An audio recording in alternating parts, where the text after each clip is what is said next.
Hi, this is the 20th episode of Peace Matters, a podcast on contemporary geopolitics and international relations. My name is Marila Huszcza, I'm researcher and project manager at the International Institute for Peace. This episode is the last part of a series of discussions on the European Union that we are recording in the run-up to the European Parliament elections in June. The topic of today's discussion is the EU's global foreign policy. We are talking about the EU relations to China, the United States, and the countries of the global south.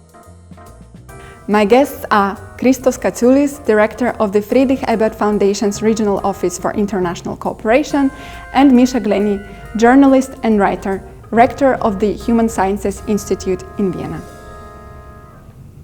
So we're speaking about the EU's global policy today, and I deliberately want to ask you about the policy of the EU beyond its neighborhood. We've already recorded a couple of episodes dealing with the European Union in the world and in its neighborhood as well, including the Eastern neighborhood, Western Balkans, so we will not talk about that. We will speak about the EU and the relations with China, with the United States, and of course with something that is termed Global South, which is also to be maybe defined by us during this discussion. So as an introduction, I'd like to bring up this article I found written by Judy Dempsey. She authored it at the beginning of this year under the title that the EU's foreign policy ambitions in 2024 should be regional. And she's arguing that the EU's not a global power, it doesn't have the capacity for that. She's saying that it's very much inward-looking, this discussion about sovereignty of member states from Brussels institutions that is going on very much now in many member states of the European Union, that it's dragging kind of all its energy. And also with Brexit, which the UK kind of gave the EU this global standing very much due to its contacts around the world, and it's for what reasons we can also ask, but in any case with Brexit the EU also lost in terms of its global outreach. So my question to you would be, is the EU really just a regional power, or can it become, or is it a global power? Misha, since I mentioned Brexit. Yeah. Well, first of all, we have to acknowledge that when we're recording this podcast, there are a number of very fundamental known unknowns about where we are, because it's before the European parliamentary elections. It is before we know who the next president of the Commission is going to be in the EU. It is before the US presidential elections in November. And whilst you can usually see some continuity of foreign policy through the caprice of events, on this occasion, the potential impact of the events is so enormous that you have to add caveats with everything you say. So starting with the parliamentary elections, what if the European Parliament moves heavily to the right? The impact that might have on the selection of the next president of the Commission is huge. What if Trump wins? Then Europe has to reassess its role in a very fundamental way, in a way that it hasn't had to do before. And all this, of course, is playing out with Ukraine going on to the east, with the Middle East, Gaza, Israel, still completely unresolved and looking very dangerous. When we are in the middle of a very difficult negotiation of a path in terms of our relations with China, and where you have more unpredictable possibilities, such as Ethiopia suddenly becoming worse, or Sudan really becoming so disastrous that people will finally pay attention to what's going on in the Horn of Africa, which at the moment they're not.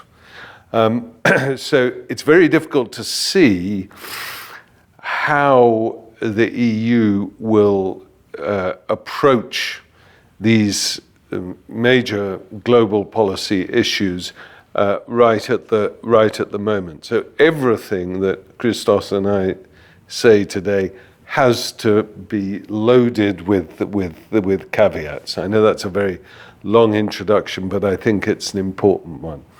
That being said, I don't agree entirely with Judy Dempsey's position, which is not to say I don't read Judy with great interest. I always do, but that apparent inability of the European Union to act as a global power is a choice, i.e., if it wanted to, if it were willing to organize itself in a particular way, it could exert much more influence than it does.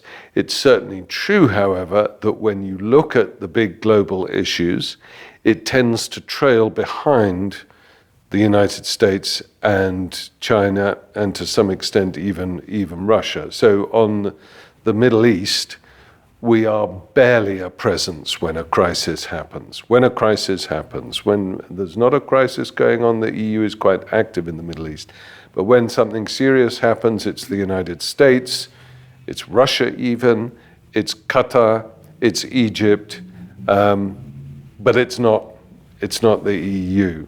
When it comes to China, we're constantly looking over our shoulder in terms of what are the Americans saying and doing about this, and we are susceptible to American pressure, for example, over Huawei, and that's going to be very interesting in the forthcoming days and weeks. What Germany is going to do with regard to Huawei providing infrastructure for the 6G.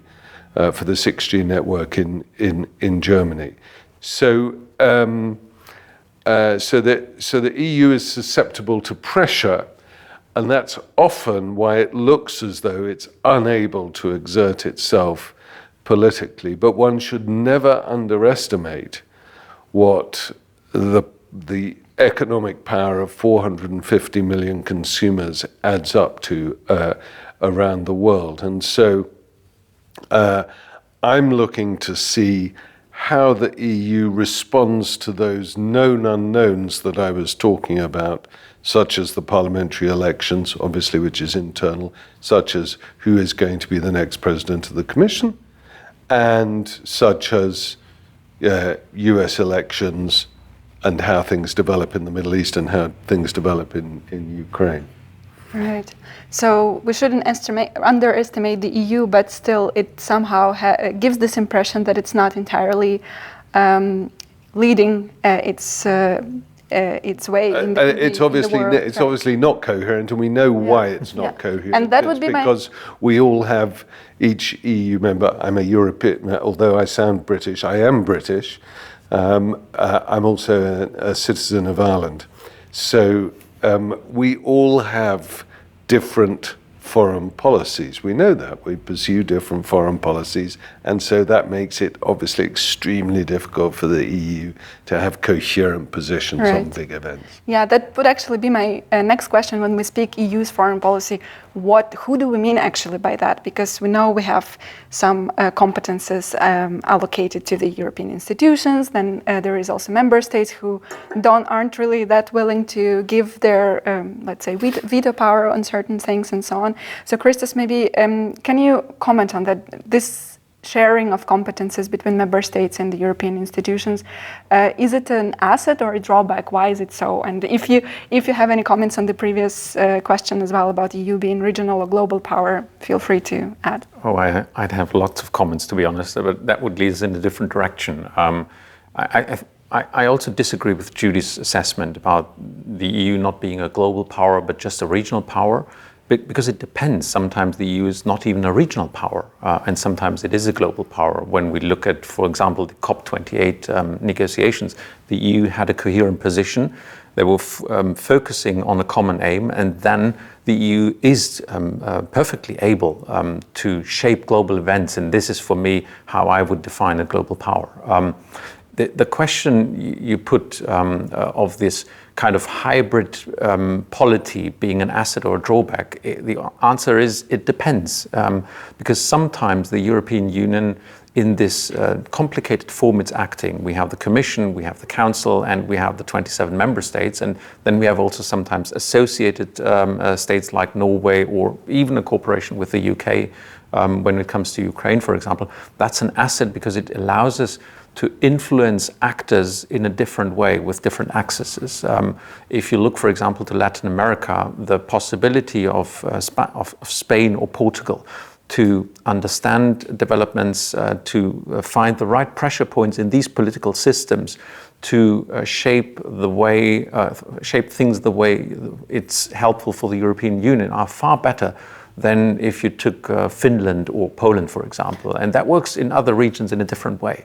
So it's an asset that we have this plurality of member states as well as the institutions. When we have a problem is when there's a lack of coordination, or then when we have this crisis situations. The crisis situations are not often that bad. If you look at how the European Union reacted to the Russian attack on Ukraine in February 22, we saw that there was a lot of coordination, there was a common aim, so we had a clear action. And there I would say the EU acted clearly, not only as a regional, but also as a global power. But we have other situations, and we don't need to look so far. Israel-Gaza is the perfect example, where member states are totally divided, and by that the European institutions are not able to act in any way. So we have this difficult situation where sometimes the European Union works in its plurality because the different parts work synchronized. It's a harmony of because we're always talking about this polyphony. It's a harmony in that case, but it can also be a cacophony if everybody shouts his own opinion. All right, so it depends, basically, yeah, to sum it up. It depends. Okay, then let me get to another question, which Misha, you already actually mentioned all the questions that I wanted to ask you. So, and that is the one with about the relationship with the United States, right? It's a very close relationship. There is a lot of mutual dependencies and so on. But then there is this US-China rivalry that is even called the systemic conflict of the century, right? How should the EU position itself in it, and in how far, if we are speaking, because there's been a lot of talk of decoupling, of some sort of strategic autonomy from the United States and so on, how far can the EU go in this decoupling, strategic autonomy, independent policies from the United States? Well, first of all, I have to say I'm still recovering from the shock that Christos is more articulate in English than I am. And so you'll have to excuse me while I get over that. Okay, we've got time. Look, the relationship with the United States is critically important if you look at trade flows, European trade flows, where it trades with, is that transatlantic trade is still the bedrock for both sides of the Atlantic, and but we have seen recently that the Americans in particular are prepared to take risks with that relationship. So for me, what's been the most important development over the past few years was the passing of the Inflation Reduction Act by Congress and its approval by Biden at the end of August 2022, and the, as always, slightly delayed response of the European Union with its industrial strategy for the green transition. This, incidentally, highlights the catastrophe of Brexit for the United Kingdom, why this is such a deep inflicted wound, self-inflicted wound. Because what the Americans have signaled with that is the end of the WTO as a regulatory force that is taken seriously by everyone, and the introduction of massive subsidies into particular industries, most notably associated with high tech and green transition. And the United Kingdom is now sandwiched between an EU with a very well-funded industrial strategy and the US with a massively funded industrial strategy. And the United Kingdom just does not have the financial firepower to keep up with that. Which is why I think that one of the consequences of what's happening in trade policy at the moment is that the United Kingdom will be forced to choose to align itself more closely with either the United States, which I believe would be an absolute disaster for the United Kingdom, or Europe, which means it would have to slowly, under the radar, move back towards the single market. It would be a rule taker and not a rule maker, and it will be in a significantly traduced position compared to where it was before. But that was, that's the consequence of poor politics inside the Conservative Party, which I don't want to go into at the moment. But back to the Inflation Reduction Act and the industrial strategy of the Green. This changes everything. When you see Biden slap 100% tariffs on Chinese electric vehicles, you know that we're moving into a very different world where protectionism of various types will become, we will see more of them around the world. And Europe in this situation so far has, to a degree, gone along with what the United States is doing. China itself, of course, has been subsidizing a lot of its industries, and there is unquestionably an element of dumping. But you also have to say about China is it's been us, the Europeans in particular, who've been banging on about the green transition and making electric vehicles. Let's leave aside the very important sub-issue of critical raw minerals and how we provide all that without digging up the whole earth. The Chinese have done what we wanted them to do, which is to produce green technologies and do it cheaply and do it well. And so that puts a country like Germany in particular in a very difficult position. It needs China to sell its goods to. It's also slightly nervous about the fact that the German auto manufacturing industry, which is so important to the country's identity, not to mention its finances, is suddenly feeling pressure the like of which it's never felt before. So the European Union has very delicately to steer a middle path through China and the United States when both of those two are demanding considerably more loyalty than the EU may be in a position to give. And this means, I think, this comes back to one of the really important points that Christos made, which is that in some situations, the EU should act together. It's most effectively. In some situations, its diversity, as the example he gave with Portuguese and Spanish specialist knowledge of South America, is a very good one.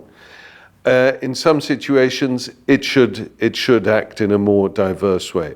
On this China issue and the United States, we have got to act as one, and we have got to understand and know what our policy is. And at the moment, there's not a single member of the European Union which is entirely sure what that policy should be. Yeah. Maybe also the recent Chinese president visit to Europe also very telling in this respect of China's policy towards the European Union. Xi Jinping went to France, but he didn't go to Germany. He went to Hungary, but he didn't go to Brussels. What does it tell? Went to Serbia, don't forget. Yeah, we maybe skip that one for now because it's at least Not yet. this is luckily not our problem. But Christos, so what does it say about China's policy towards the EU? And maybe you can, of course, comment on Germany's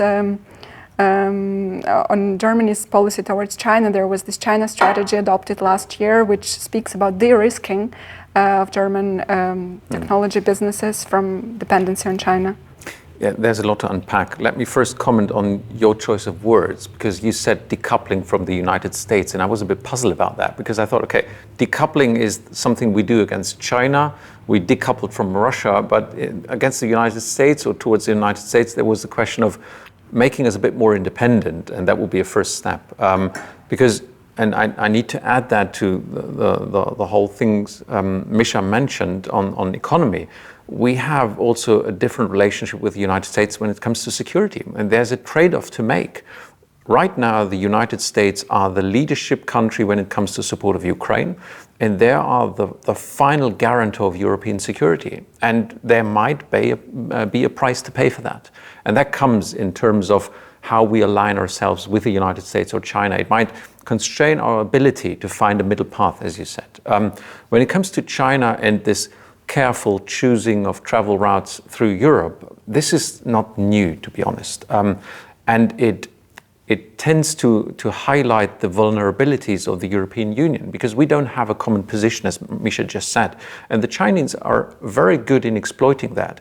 You need to remember the German Chancellor went to China, and he didn't take Monsieur Macron along. He didn't take Ursula von der Leyen along. There is a deliberate national approach by some countries, because there is a dependency when it comes to vehicles, for example, the automotive industry and others. There is a competition where probably Germany feels to be in a better position if it goes alone than together with the European Union.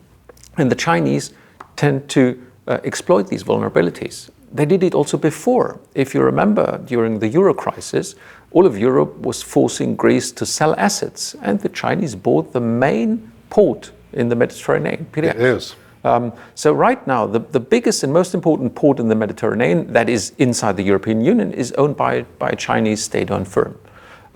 So we already opened the doors for this kind of breaking one stick after the other. We never went together being this bundle of sticks that you can't break, be the Chinese or be the Russians.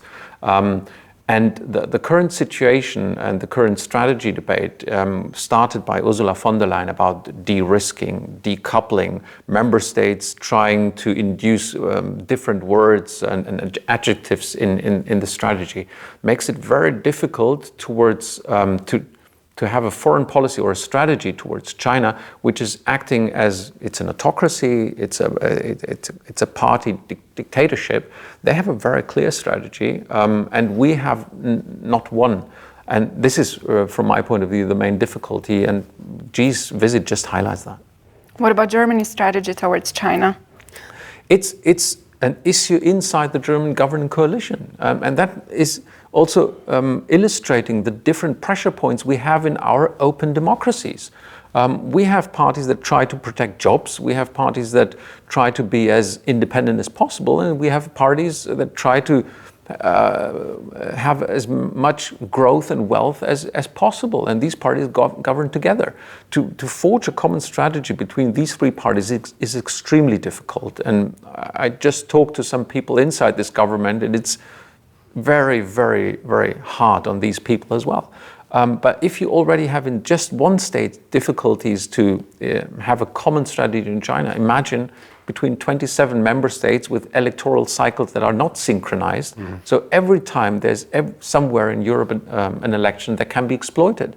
And our relationship with China will have direct implications on our prosperity and on our ability to provide social policies for our citizens. And that is an important aspect if we want to maintain social cohesion in Europe, which is the core for whatever foreign policy we have in the end. Let me maybe ask you about two member states whose leadership on foreign policy has been very important, and this is France and Germany. If you agree with my interpretation of things, some years ago when Angela Merkel was still in the government, President Macron and Angela Merkel kind of announced this joint leadership in the European Union on many issues, not only on foreign policy, and that was also somehow connected with Brexit, with the UK exiting, and that now all the responsibility of big countries falls on the two member states. But lately, I think it has been changing a bit, right? Emmanuel Macron kind of, it seems, wants to take this leading role, advocating more for this autonomy and independence also from the United States, maybe to a greater degree than Germany would like it to see. So how do you see this tension developing? Will it be overcome? Can it lead to some bigger conflicts or obstacles? If I may, we record this episode, I think, a day after Emmanuel Macron made his big state visit, the first state visit by a French president in Germany after 24 years. So there is a lot going on in the German-French relationship.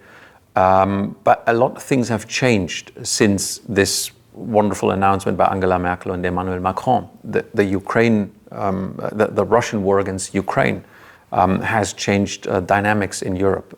The new Polish government has changed dynamics in Europe. Because when the two of them announced that, we had a peace government, an anti-European government in Poland, so the Weimar Triangle wasn't working. And I think the mystery of the German-French engine of the European Union in the past was that every member state could find his position somehow represented either by France or by Germany or somewhere in the middle. And that hasn't been the case in the past years because Poland was missing, because we have such a diversity with the 27 member states. We need Poland for this engine to work, first of all. And second, we're in front of very hard choices when it comes to our economy, when it comes to our security. The war in Ukraine has shown that. The presidential elections in the United States will show that probably again. In either way, because President Biden or possible President Trump too, both of them will focus more and more on China and leave a higher security burden for Europe to shoulder. So there are a lot of hard choices, and what we've seen, and I might say that for Germany, but we've seen it also in France, is governments that are shy of taking risks, and that makes it very difficult to announce a common strategy, bringing both of these countries together with diverging interests and also a diverging structure in how they govern. If you look at the defense industry in France is practically state-owned, and Emmanuel Macron is the first one to sell these weapons. In Germany, we have quite a distance between the defense industry and the government. So bringing these differences together is quite difficult. So my hope here is, most of all, on the new Polish government, with Donald Tusk, a pro-European who knows how Brussels works, and can maybe add a little bit of pragmatism and an Eastern European perspective to make things a bit more progressive. Yeah, I'd like to pick up on that, on a couple of important things that Christos has raised there. First of all, this really was where Brexit had an impact on the internal workings of the other member states in the European Union.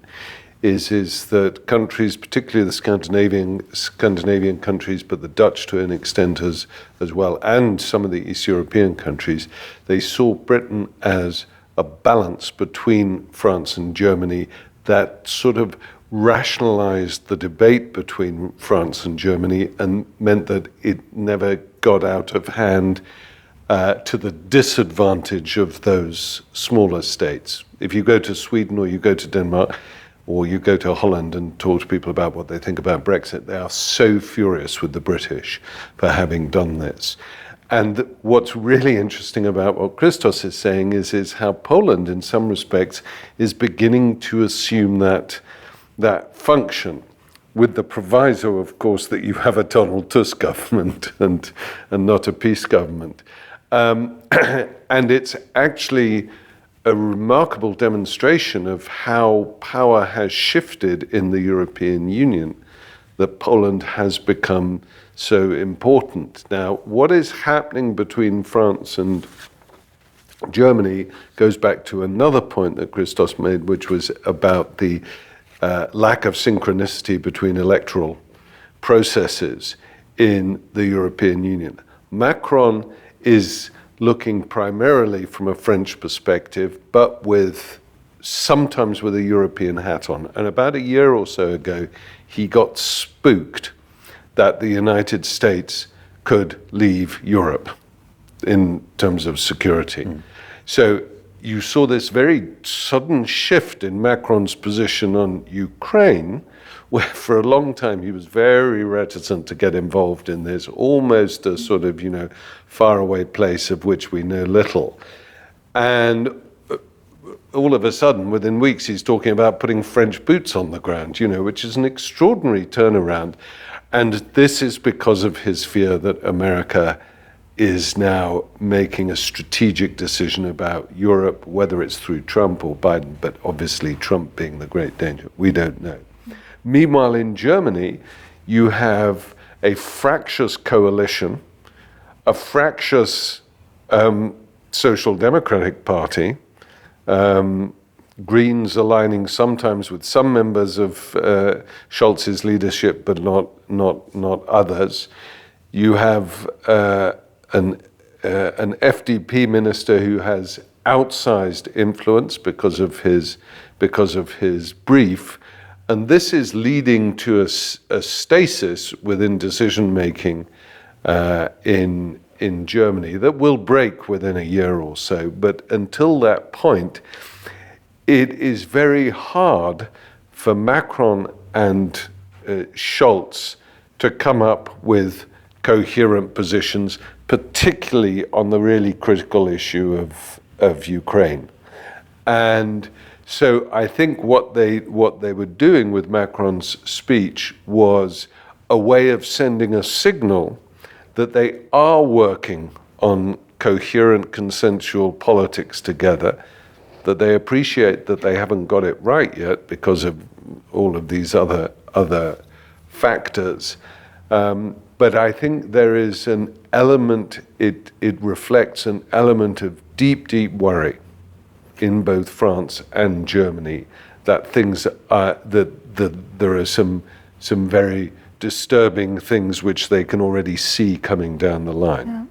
So you mentioned Poland as a potential or the de facto stabilizer in a way in this relationship. I'm wondering if the European Commission's president could play this role to a degree, and we don't know, as you mentioned, who will be the next one, but it's likely that it's going to be Ms. van der Leyen again. Will it stay as it is right now, or? It's possible. I wouldn't say that it's necessarily likely. There are various hurdles she has to overcome first. We have to remember the last time she was the rabbit in the hat, and there could be another rabbit in the hat now as well. Right. And I don't think she or whatever might be a successor could play this role, because you need a national government inside the European Union to play this role, to represent other states and make them feel part of the whole game. And right now I think the Polish government could do something like that, but they're still dealing with the interior and domestic issues they have kind of inherited from the Peace Party and the mess they've left behind. So they need to deal with that first.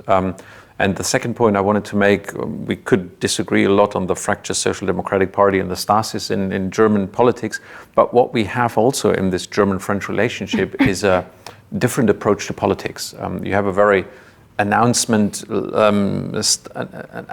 style of Emmanuel Macron, who's giving great speeches, but if you look at the implementation, for example, the support for Ukraine, there's little to be it's important to remember that Germany is the second biggest supplier of weaponry to and they're not talking too much about that, not announcing too much, but they're implementing. But whenever they come together, it's the ones are pointing out that you're not announcing anything, whereas the others say you're not implementing anything.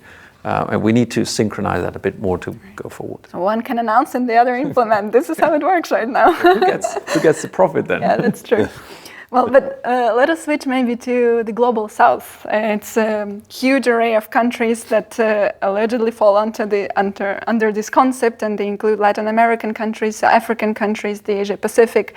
It's very diverse players and regions, but nevertheless, what maybe unites them to a degree in their relationship to the European Union is this, at least lately, is this accusations that they've been making about double standards, for example, in terms of how the EU acted in the Ukraine war, so immediate support, very much of it, and in terms of other conflicts. Misha, you also mentioned Ethiopia already and some other places. So how can the EU better communicate and reach out to those countries? I realize that it's a very big field, but maybe you can pick up one or two regions that you are more familiar with or you find more interesting. Shall I start? You start. I'll chip in.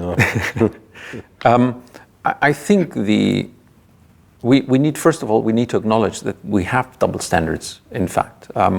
Because we tried to get these countries on board when we needed them for the support for Ukraine, for the condemnation of the Russian attack on Ukraine in the United Nations General Assembly.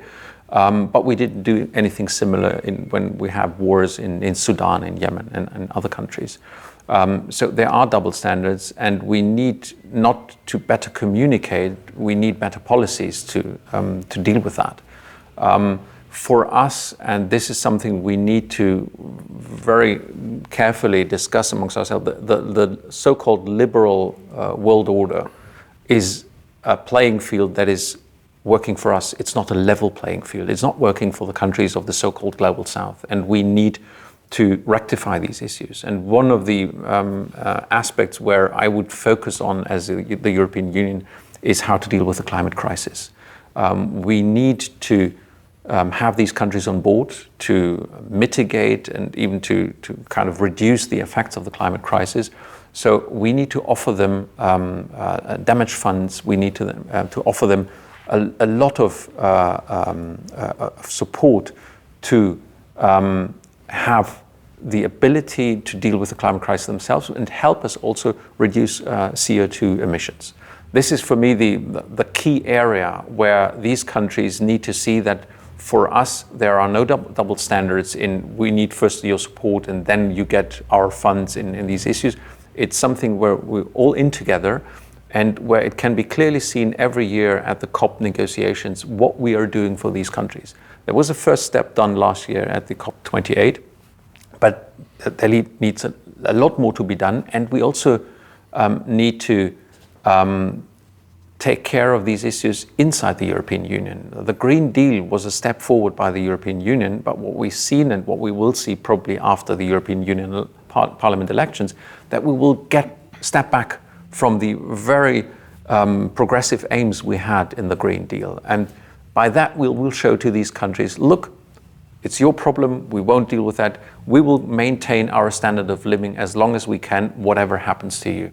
And this is clearly not helping us have a role and a relationship with these countries that allow us to shape global issues together. Not only climate change, also questions of security order in Europe, of security order in the Middle East. We need these countries. We can't deal with these issues anymore alone. So climate change would be a way how to get to them, to reach to them. A far more a climate change policy or policy towards the climate crisis that takes the necessities of these countries far more into account than our small losses of living standard. Right. First of all, I think we have to say how much damage the European Union inflicted on itself in the pandemic by blocking the distribution of vaccines through generic manufacture into the global south. This was, the Americans had signed off on it, the European Union blocked it. Von der Leyen had a personal role in this, and this was an absolute disaster because this was interpreted quite literally as the Europeans are happy to see us die. Mm-hmm. So that was a big mistake, and we've got a lot to get back. I mean, leave aside all the historical stuff about colonialism and all that sort of stuff. Today we have a lot to make up. When the Ukraine war started, we weren't interested initially in the fact that the immediate threat beyond Ukraine's borders was actually to global food supplies, and in particular to the global south. the United States and the European Union demanded that everyone join in on sanctions on Russia without consulting them. And for a country like Brazil, which, believe you me, that's going to be a very influential country, who were almost entirely dependent on fertilizers from Russia, this demand that they suddenly take part in sanctions is critical for them in terms of its impact. I think the first thing we need to do is we need to understand these countries better.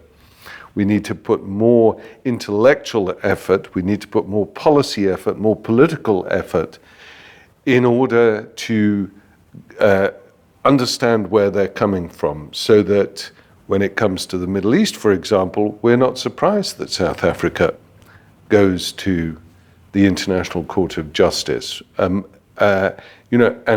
South Africa, dysfunctional country though it is internally, and as we speak, there's an election going on there, which is going to be very interesting, nonetheless has important cachet internationally, and the Israel-Gaza issue has demonstrated that. We also have to bear in mind that if you look at global trade patterns and the global economy, things are shifting away from Europe and the United States slowly but relentlessly over to Asia in particular, but also to some extent to South America as well. Now, why is this important? This is important because if we're going to affect the green transition, we need to have reliable, coherent supply chains of critical minerals and of all sorts.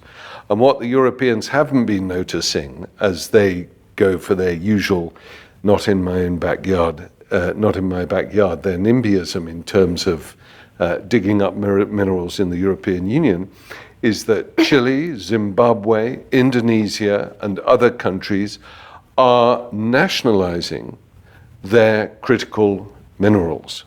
They are watching for the Europeans and the Americans to play their old colonial role in terms of exploitation of natural resources. And what they're saying this time around is, no, you're not going to do it. We are going to determine how the supply chains emerge, and you're going to have to play by our rules. We're just at the very beginning of that. But if we are going to have the lead on climate change, and I agree wholeheartedly with Christos' point on that, then we have to start listening to the rest of the world. Otherwise, Ukraine, when all of a sudden we didn't get the support we expected, if you go to Brazil and talk about Ukraine, I was there a week ago. They say, Ukraine, it's a million miles away from us. It's not interesting. And in any case, the Soviets, brackets the Russians, have always been reliable partners as far as we're concerned. So no, we're not going to follow your position. So we have to start eating some humble pie, to be perfectly honest.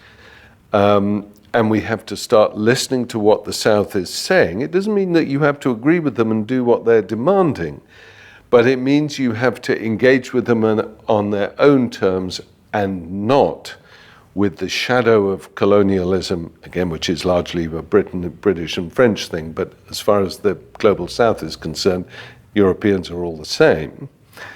We have to listen to them with humility, and we have to engage with them seriously. Otherwise, we are going to be in big, big trouble when it comes to global issues. Right. And what should make us very clear of that issue is that we have now this group of BRICS plus, a bunch of countries with so divergent interests is very difficult to imagine they have a common grouping. But the only thing uniting this grouping of states, including Brazil, Russia, India, China, South Africa, Indonesia, and Iran, whatnot, is the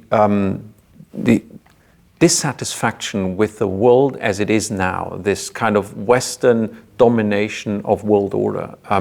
And if we don't want these countries to get together and shape the order to come, we need to listen very carefully and eat the humble pie Misha mentioned. Right, right. You already mentioned before the liberal world order that is apparently now very much changing, and the European Union was born, let's say, in the age of multilateralism, and now we're moving much, much away from it. But so my question here would be also how, in what form it can survive, and eating the humble pie is probably one of the ways. But maybe let me ask you one final question. Coming back to my beginning with Judy Dempsey's article, what would be your wish for the European policy beyond 2024? How can the EU become more of a global actor than it is right now? Okay, we can.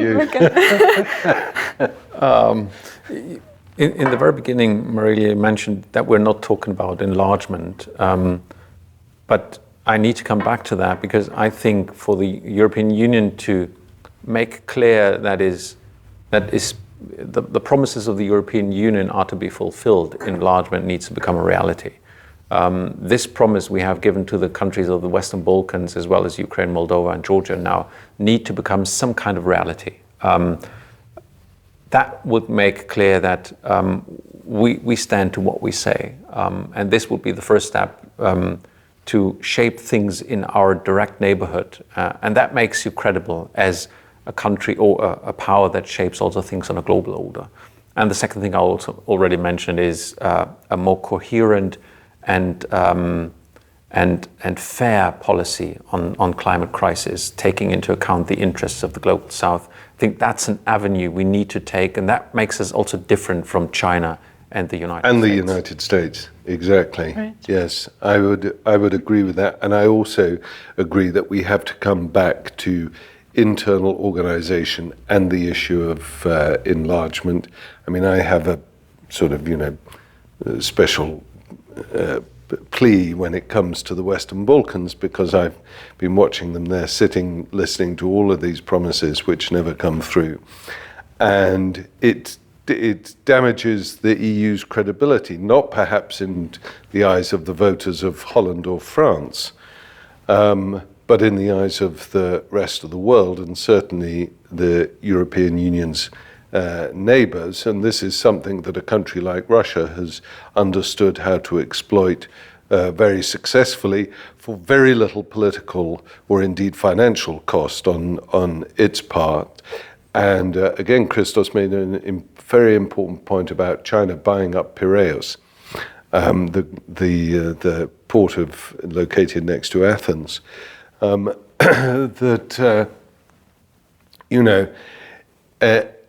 Unless we have a bit more dynamism in our relations with our immediate neighbors, and then following that, other people who are well inclined towards the European Union, but feel as though they're not being listened to, then it will be harder to exert ourselves as a global player, which is what I believe we can be and should be. In terms of actual policies, standing by Ukraine now is very important, whatever the outcome of the war is. We've invested a lot of political credibility in that, and we cannot let it go. I would like to see us have a stronger, unified voice on the Middle East and Gaza, Israel in particular. But we're only going to do this if we're able to better align the diverse interests of the 27 member states, use those assets in diversity when it's appropriate, but when it's not appropriate, when it's clear that we need to be acting together, to have mechanisms which can accelerate that unified action, because at the moment, internally in the European Union, it is very hard to create coherent foreign policy positions. But the last thing I would say is this is possible. This is a matter of political will. This is not an impossible goal. And to add a very small point on that, it's very difficult to have a unified voice proactively. We have become better in responding to crisis, but that's not enough. To become a regional and global power, we need to get proactively on board with a common strategy and implement these strategies. And therefore, we need the political will Misha just mentioned. Yeah. So proactive strategies on the climate policy, on the neighborhood policy, and on the Middle East conflict.